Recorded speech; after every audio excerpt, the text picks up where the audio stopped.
What's good, fam? Joey Badass is actually one of my favorite MCs. Never met him, never been to a show, but I'm gonna say what I'm gonna say, and maybe he'll do a remix. Joey Badass, do a remix of my favorite song off of his last album. Okay, so here we are. Whew, there's a lot. There's a lot. First and foremost, for those that don't know, I'm Rosa Clemente, organizer, producer, professor. I live in Albany, New York, upstate. And I'm currently finishing my dissertation, and I have been in Black Studies my entire collegiate trajectory.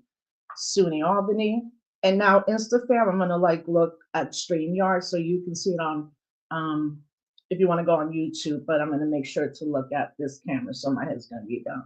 Okay, so State University of New York at Albany, Africana Studies, then Cornell University, Africana Studies and Research Center, master's, completing my dissertation right now at UMass Amherst in the W.E.B. Du Bois Department of Afro-American Studies. And at this current time, the National Council for Black Studies, I think they're in Cincinnati. This is the premier organization that was founded by one of my professors that I'm going to talk about.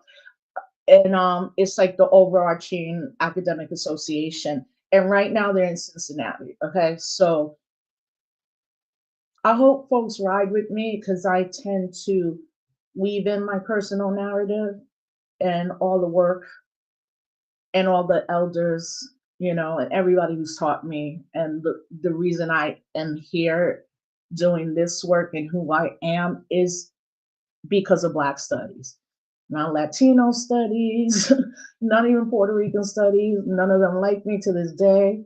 My home has always been Black studies, and by extension, much of my organizing I have done with organizations that people would be like, oh, you're not Black.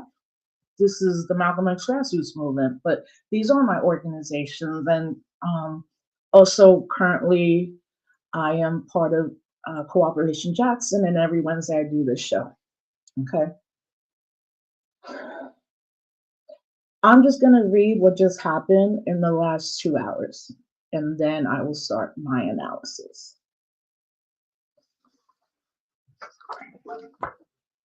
7:16 p.m. today. Columbia concedes to Trump's demands after federal funds are stripped. The administration has moved to cut $400 million in federal funding to the university without changes to its policies and rules. Columbia University agreed on Friday to overhaul its protest policies, security policies, and Middle Eastern Studies Department in a remarkable concession to the Trump administration, which has refused to consider restoring 400 million in federal funds. The agreement, which has stunned and dismayed faculty from around the country, now signals a new stage in the administration escalating clash with elite colleges and universities. Harvard, Stanford, University of Michigan are poised to follow the same route. Other schools are facing federal inquiries and fear similar penalties. And college administrators have said Columbia's response to the White House demands a dangerous precedent.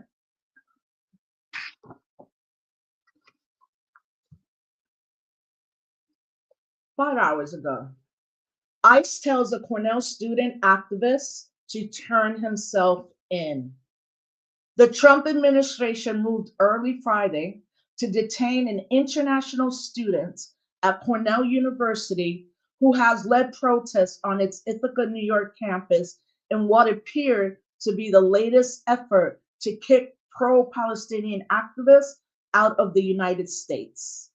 A lawyer for Momodou Tal, a doctoral student in Africana Studies, said in court papers that he had been notified by email early Friday that U.S. Immigration and Customs Enforcement was seeking Mr. Tal's surrender and will come on campus.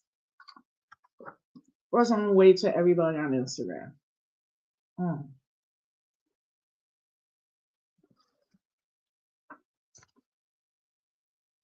And this is from Democracy Now! Democracy Now!, Democracy Now! Erasing history from the United States to Germany. Wars are won by teachers and professors. As the Trump administration attempts to dismantle higher education in the United States by redefining discrimination in schools, striking down affirmative action, fighting so-called woke ideology, attacking diversity, equity, and inclusion programs, gutting the Department of Education, and threatening funding for research and higher education. Jason Stanley, whose latest book is Erasing History: How Fascists Rewrite the Past to Control the Future. He says Trump's assault on education is part of the authoritarian playbook, since universities are centers of defending democracy.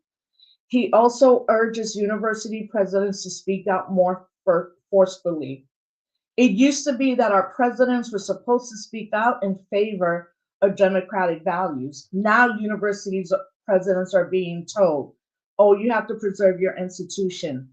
Guess what? Universities are core democratic, right?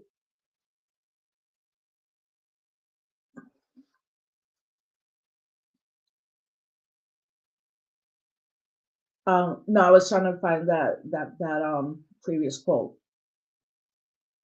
Well, anyway, here we are. Erasing history. Wars are won by teachers. Whew, okay. In Black Studies, University of Albany, Cornell, because right now, all of us at Cornell, the Black alumni, are already hitting each other. At the same time, the National Council of Black Studies is in Cincinnati, and I'm sure right now they're drafting a statement for sure. You know, and then again, finishing my PhD at the University of Massachusetts Amherst. Many of the people I love, and oh, sorry, Instagram, I'll just keep it here. I'll just, oh, this is actually better. Okay. So, look, many of the people I love, some of them have been kind to say, you know, maybe you shouldn't speak out right now as I finish my dissertation and apply to teach. And I was like, that's a disservice to my elders and ancestors in this way. I got to the State University of New York at Albany in 1990. That first year was really, really hard for me personally. And I wasn't doing good in classes. And my GPA was mad low. And I went home, you know, and my mom basically was like, if you don't get out of probation, I'm not going to pay, we're not going to pay for college. So the second year I went, I joined Puesta Latina and Asuba.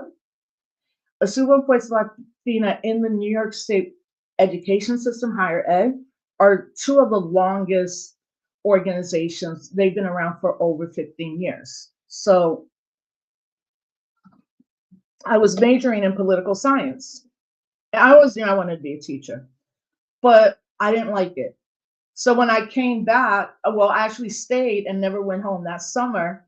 I then joined Asuba because when I tried to join Puesta Latina, unfortunately, um, it wasn't like a friendly place for someone that was beginning to call themselves a person of African descent. So I came back the second year and I joined Asuba. I still have some questions for the president, Derek Westbrook, and he taught me so much that summer. So by the time I came back and in spring of 1992, I was running to be the president of the State University of Suba, right? So April 29th, 1992, I'm in my little room, single apartment, and I turn on the TV. And younger folks, like we didn't have any of this. So you either had a TV or like an actual phone. And I saw LA burning. And honestly, even though I was raised in the Bronx and in Westchester County and always knew I was a Boricua 100%, not only about like going to a parade, but everything in my house, my mom and dad, the Puerto Rican Day Parade, taking us to Puerto Rico every year. You know, I knew I was that, but I don't think I had ever even known what like Puerto Ricans were American citizens. And I just didn't learn any of this. So then I'm on campus and I'm like, no, I'm Puerto Rican, I'm not black. And and brothers and sisters are like, no, you black, you from Puerto Rico. There's like slavery happened there too, and there are black people in Puerto Rico. And I was like, yo, my dad is like phenotypically black, you know? But I was like, ah. But once I joined, and it's funny because when I did start going back home, I would be like to my sister and my brother, and I would say to my mom, oh, I'm learning this. And you know about like Albizu Campos, they were Africans. Like, you know, at that time, I was still kind of into what they call the one third theory, where I was like, oh, I'm one third African, one third indigenous, and one third Spaniard. But pretty quickly, I was like, okay, I'm a person of African descent, I'm black. And I remember it was either my mom and dad were like, you black now? And I was like, yeah. I went back, I ran for president, I became president. 10 days later, the LA rebellion over the four police officers that were acquitted of beating Rodney King. And like 7 hours later, we were marching in the streets of Albany. I had never been to a march before. I'd never been to like at an event like that. And that was it. My entire like took a other way that I would never imagine. So at that time in the early 90s, much of what we were talking about, because it was Clinton was the president and race wasn't really like controversial talk with in that way. But I remember like now you're in multicultural studies and all that and what that meant. So my entire trajectory isn't been in Black studies. I've been sounding the alarm that they're about to go in on higher education, and here we go. First and foremost, they're messing with Columbia or UCLA and NYU or Brown and Amherst, like these highly huge universities that have billions of dollars in endowments, right? Or the private elite colleges. From 1969 to 1974, there were thousands of demonstrations and uprisings by students of color, but also students that were against the war in Vietnam and the new iteration of the movement being the Rainbow Coalition that Chairman Fred Hampton started. the Young Lords movement, the Black Panther Party, the American Indian movement, the White Patriots, and there's a reason why Chicago police and the FBI had to kill Chairman Fred Hampton at the age of 23. Because once he started that Rainbow Coalition, they all came together to understand what America would do to stop like an inner revolution in this country, right? It was okay if they stayed with quote race issues, but once they started to deal with issues of imperialism and the working class, that's how Malcolm became dangerous. That's how Dr. King became dangerous, and then Chairman Fred Hampton. And remember, Dr. King was assassinated in 1968, and by December 4th, 1969, the Black Panther Party was pretty much the movement in this country. A lot of smaller universities and HBCUs are going to be hit by the same thing. Either comply or lose your funding. Columbia University capitulating means that after Harvard and Stanford, the biggest endowment in the world, they are so afraid that they're afraid to lose $400 million. They're worth billions and billions of dollars. And also, Columbia University has completely gentrified Washington Heights, a Dominican Republic place where the rents have quadrupled and all of that gentrification. So if this is happening to these bigger colleges, including Cornell, what does that mean for all the other colleges?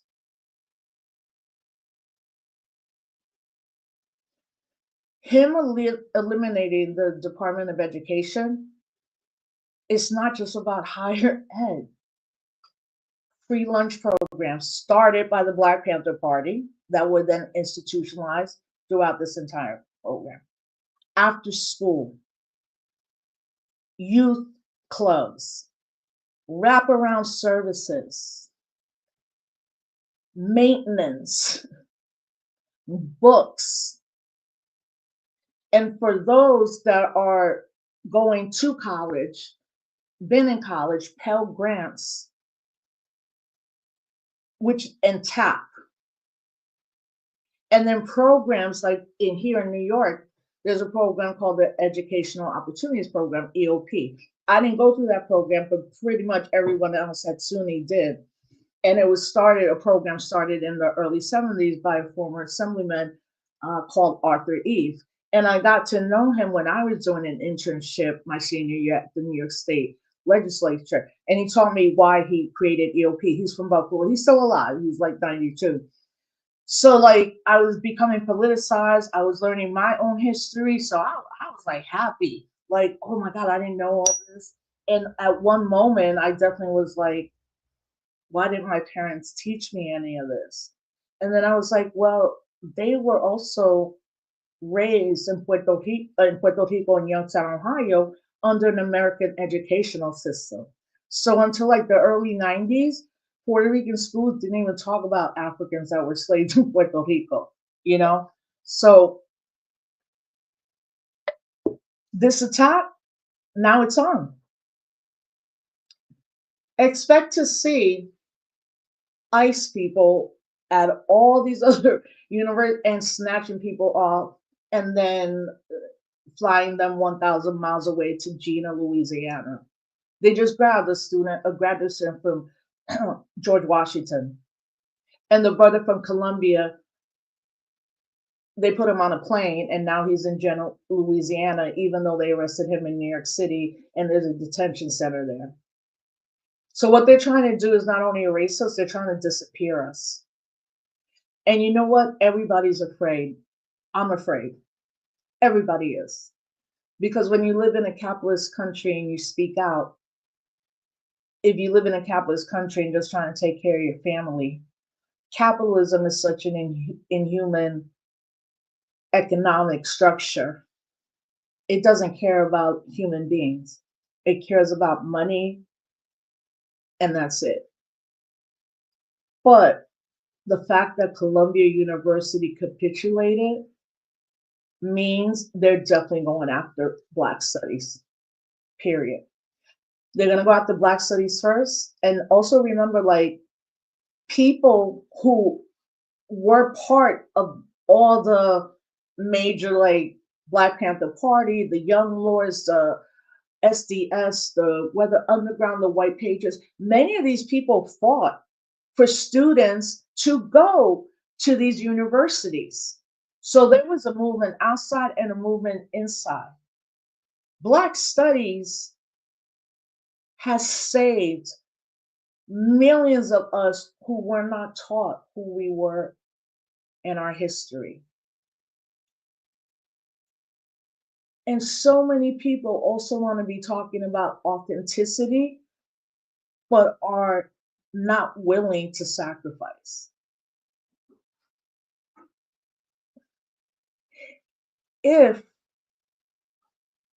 we respect our elders, if we know our political prisoners and prisoners of war that were in and now are out, if we know the sacrifices of many of our elders post 1968 through the 70s, through the Black Liberation Army or the Machateros, they were willing to die for what they believed and fought. When you meet a former political prisoner that was in jail for 20 years, 30 years, or 40 years, and they come out those walls, the first thing they're doing is organizing. And even when they come out, the system is so afraid that some of our political prisoners that are out here are not even allowed to be in the same room together. This is where we're at. The, this is a stand we have to take. So, as many people, like I said, are afraid, so am I, so is my family. And I'm not going to lie about it. I'm scared I'm not going to get a job in higher education, but I'm also scared for so many of my friends who are in higher education that are going to be told either you comply or you're out. And if people think that tenure is going to save us, part of the reason that people do become teachers at some level is because you are tenured and you cannot lose your job no matter what, unless it's like a egregious, like, criminal thing that you did. And even that, they got to go to court to kick you out. There's now 11 states that are seeking to erase tenure from their public universities and their system. So, of course, people are afraid. And of course, people have obligations. We all do. All our families are impacted. But I would be disrespecting and belittling my elders who taught me better.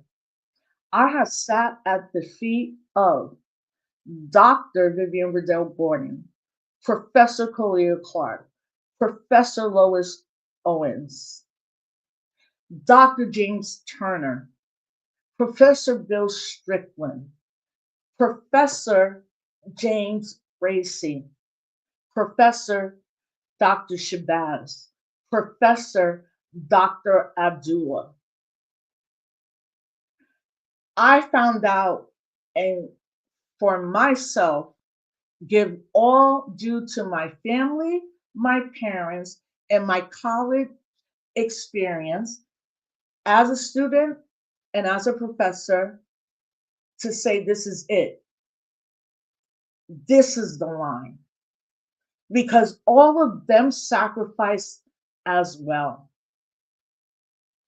All our political prisoners sacrificed so that us, the other generations, would come into the movement.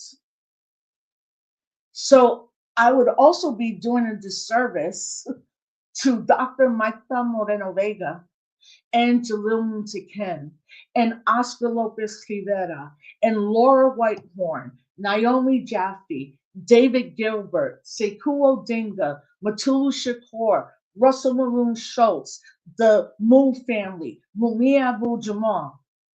And I'm not going to do it. And Leonard Peltier, I'm not. So for everyone that loves me is probably going to text me and say, girl, you got to be careful. No, this is when we have to be brave. And I'm not going to be careful. And whatever that looks like, our people will come together, we'll resist, and we're going to be all right. It's going to be hard, but we're going to be all right. So what everybody needs to do now that's listening to me, if you are in higher education, you need to get your people together right now, get on a call. Go on offense so you don't have to be on defense. Everybody in higher education, again, who's out here, get on a call with your people and send something to your board, your chancellor, your provost, or your dean right now that you will not allow for students to be basically kidnapped as you are a professor in a classroom or in DI programs or any level administrative stuff on these campuses. I also am afraid for all my people who work within the nonprofit industrial complex, and every day their funding is getting pulled. There are moments in history where you have to stand up and prove who you are. And this is the moment right now. I won't be quiet, and I know many of my other comrades won't be quiet. And I hope that you will not be quiet. And it's not just about higher education. That's my perspective. But most people right now have a child in public education who their entire history is now banned and might not even get free lunch anymore. They've done the gauntlet. What are we going to do with it? So as I always say, please follow Cooperation Jackson, Community Movement Builders, Malcolm X Grassroots Movement, Dream Defenders, Black Men Build. I think I said Cooperation Jackson. Soul Fire Farm, Liberation Farm, Black Alliance for Just Immigration, Highlander. That's 10 places I just shouted out, and then find out who's in your local community, you know? But at this time, people also need to know, like, support what's going on nationally, but support what's going on in your community. And again, encouraging people really to join Cooperation Jackson as we, the series that we're doing called Build and Fight once a month, you know. And at this point, I think what's going to stop all of this, it can't be like a march in DC. It can't be 20 people in front of federal office. It has to be in a complete shut down this country general strike. And Cooperation Jackson is building to that general strike. We need everybody on board. It's been 8 weeks. That feels like 8 years. And every time they get a win, we got to fight that. And lastly, I'm going to end on this. I would encourage progressives, people on the left, and white liberals to stop asking us to use the law and the courts. Donald Trump has immunity for all past and present things via the Supreme Court. So the judge says, turn the plane around, and they're like, no, we're going to land in El Salvador. And the judge says, you can't detain these students, and they are in General Louisiana. We have to switch that narrative right now. Stop talking to us about the law and what judges are going to do. Okay? I think what it is a lot of these liberals and like the Democratic Party are truly afraid, like, oh, this is going to get worse. Meanwhile, the Democratic Party is trash. And meanwhile, AOC and Bernie Sanders are capitulating and doing these town halls with 5,000 Republicans in there talking about they want to put their efforts into turning the Republicans to Democrats. And today, the Democratic National Committee said, in the next year, we're committed to going to Republican strongholds and asking them to be part of the Democratic Party. Meanwhile, the Republicans are lock and step. Every vote is every Republican. Every vote with the Democrats is 10 to 15 Democrats are the reason why all these cabinet people, including Linda McCann, who's going to shut down the Department of Education. And that's why the Democrats are trash. I don't need you with your paddles, with your little pink blouse. What y'all should have been doing during that address is shutting it down, because all those elders talked about is about the civil rights movement. So you're talking about the civil rights movement made you, and you're here for that. And meanwhile, all you're doing is giving me a paddle and say we do not concede. Y'all are ridiculous. And the Democratic Party is ridiculous. And if someone asked me to be a consultant, the only thing I would say is 80% of them have to be taken out and new people. But I'm not a Democrat. I'm in the Green Party. And I'm re-engaging in the Green Party right now. This, like, to see AOC and Bernie to this day also disregard Black and brown people, that's why they're trash. And people should really question if those are the people that we want in the next level of leadership. I mean, maybe elections will happen, maybe they won't. Everybody keeps saying none of this would have happened, now it's happening. So I don't know, maybe in a year and a half, in the congressional 2 years, that people are going to be like, oh, I'm going to vote. And I'm like, yeah, that might be gone, because we're living in a fascist state.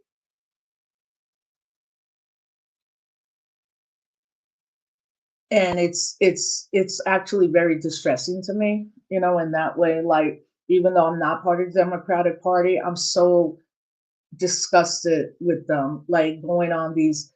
They just went to Tempe, Arizona. There was like 3 Black people and Latinos in the crowd, and all they were talking about is the Republicans and the working class. And actually, if you see what a lot of Republicans are saying, most of them are like, not the legislators, but the people who are Republican are saying, yeah, no, we're still behind, Donald Trump. He wants to do, he's already deporting people, and we'll be all right. He's not going to cut this, he's not going to cut that. And it's like, y'all are in a hostage situation. And then I'm like, our people with the Democratic Party are hostages to the Democratic Party. All empires die. The American empire is very young, you know. So hey, this might be the perfect time to grow the Green Party, who, when anybody reads the platform, will see that it's a platform for our people in general. This is where we're at. This is the moment that you're going to tell your grandchildren one day when they're asking you, Abuela, what happened during this time? What happened? What did you do? You either say, I didn't do anything, or you said, I did as much as I can. Everybody can't do everything big every day, but you can do something small every day. That's where we're at, fam. So thank you for rocking with me. Like I said, I came home, I'm seeing all of this, and I'm just like, I'm even saying honestly, like, I can't believe this is happening, knowing that I know this is happening. So thank you, everybody. Oh, wait. Yes. So this dope brother Kazembe wants to be in it. So yes, that's super cool. Actually, if anybody wants to like come on, oh, Kazembe is one of the dopest. I might have to turn it around. Let's see. Hey. Oh, I have to accept it. Sorry.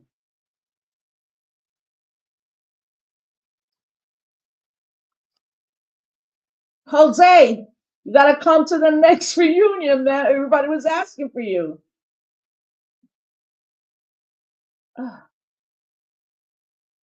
Kazembe, I'm trying to accept you. I think I have to accept them on Instagram And Instagram has been shutting me down. So, oh man, let me see. No. Oh wait, I got it. I got it. I think I got it. Well, I tried, Kazumbi, I'm trying.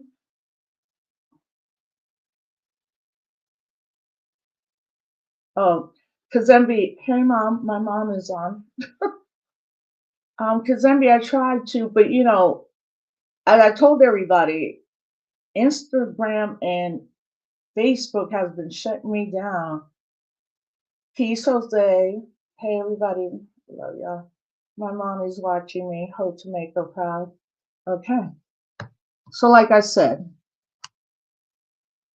everybody's trying to do the best that they can. And the last thing I'll say is that at this moment, um, Maita Molino Vega, Dr. Maita Molino Vega, in talking to her, she's like, the first thing we have to do is secure ourselves and our family. And I believe in that. And I have taken that advice around like, at this moment, I can't be out there nationally and all of that. I have a task, but I do know that most people in this country would not want any of this to happen. Everybody deserves housing, a free public education, food they can afford, medical help. Like the majority of the people will want that, but unfortunately, these parties don't care about us. So I don't know. Maybe I'll come on again, but I really thank you for letting me share this and kind of weaving this narrative and DM me about what you're doing. If you want to come on the show, DM me. Are you part of an organization? Are you a scholar in academia that wants to speak out? On top of that, next week, I'm going to have two really, really, really dope scholars. And one of them is Robin Kelly. And the other one, which I'm about to ask, I didn't ask her yet, and it's going to be Melina Abdullah. And we're gonna, at least for myself, this is my life's work because I wouldn't be here without being in Black Studies. And I will fight tooth and nail. I will fight. Peace, everybody.